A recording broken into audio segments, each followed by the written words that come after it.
আমরা এখন হাতিয়ার রহমত বাজার যাচ্ছি। শুনেছি জায়গাটি নাকি অনেক সুন্দর। এটি একটি পিকনিক স্পট বললেও হয়। যাওয়ার পথে আমরা সারি সারি নৌকা দেখি। নৌকাগুলো দেখতে আসলে অনেক সুন্দর। বাংলাদেশের সব দ্বীপগুলোর মধ্যে হাতিয়াও একটি অন্যতম দ্বীপ।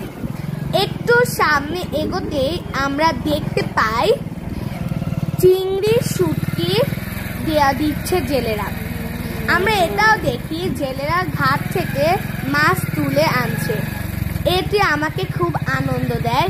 এটা আমার কাছে খুবই আনন্দদায়ক ছিল। এখানে আমরা চিংড়ি শুটকির উপরে পাখি উঠতে দেখতে পাই। এই যে আমার ভাই, আমরা এখানে অনেক ছবি তুলেছি।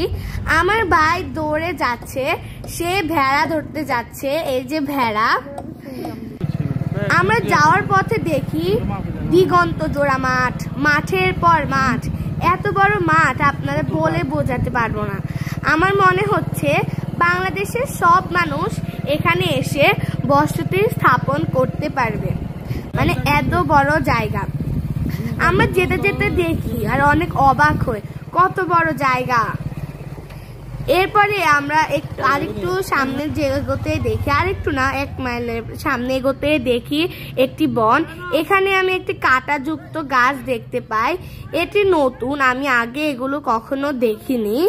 এটি আমার জীবনে দেখা একটি নতুন গাছ। আমরা এখানে বনে হাঁটাগুটা করি। বনে আমরা ছবি তুলি। শুধু বনে না, এখানে আমরা অনেক ছবি তুলি। এখানের ছবিগুলো অনেক সুন্দর হয়। এটি একটি বিশাল ফরেস্টটা আসলে অনেক সুন্দর।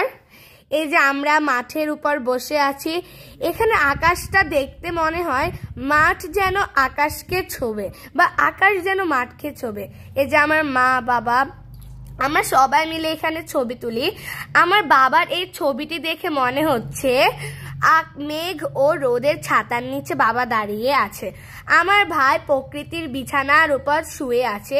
এটা আসলে একটি প্রকৃতির বিছানা। তার এখানে শুয়ে থাকতে অনেক মজা লাগে। সে অনেকক্ষণ এখানে শুয়ে থাকে। এই যে আমার বাবার কলিগরা, তারাও আমাদের সাথে গিয়েছে। এখান থেকে আকাশটা অনেক সুন্দর দেখা যায়। আজকের মতো এখানে শেষ। বিদায় সবাইকে।